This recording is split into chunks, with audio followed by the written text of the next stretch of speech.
The Week in Review. You've reached Talking with Dr. Terry, 180 Seconds to a Better You. This is message number 21, and I'm Dr. Terry Wurzbacher. This call is dedicated to Paul Babcock.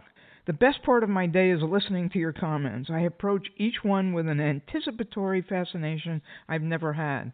To start off, thanks to Jove Stickle for making me laugh and wanting to change the name of my hotline to Banger Hotline.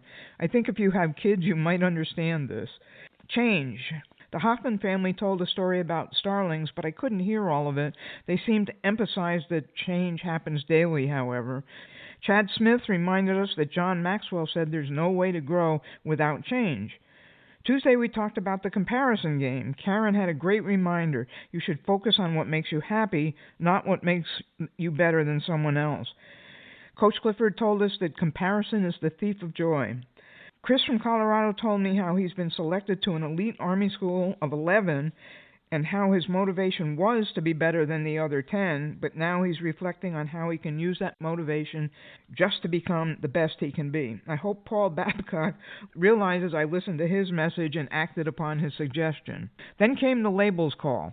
Aaron said something very poignant in our world today. When we use labels, we usually have already decided how that person is going to act, and we don't even know them. Frank Soma told me about this app called Yuka, Y-U-K-A, to use on foods to see what it contains and how good the food is for you. As far as my favorite universe story, the cafeteria, Karen mentioned that we have to get specific. She gave a great analogy. The universe is like an Amazon driver roaming around the city. But in order to bring something to your door, you have to place an order. In other words, be specific. Once you do that, the driver can deliver what you need. April talked about also having to expect what we want to come to us. She recognizes what she wants and acknowledges that it's already hers, and all she has to do is move toward it. Rich Kennedy made me laugh as he tried 3 times to tell me a food story. Quitting got the responses I anticipated. People react to, guess what, the label of quitting. They don't want to be quitters. Again, I laughed at that. Some called it a pause for reflection and revision. Jove noted that there's a difference between giving up and quitting, which is excellent.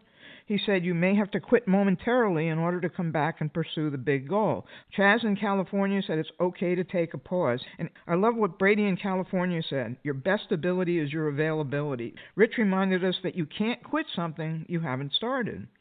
Last but most important to me was the listening call, emphasizing your brain's filtering system. And April said that as leaders, we just have to be aware that people are like that and not get upset.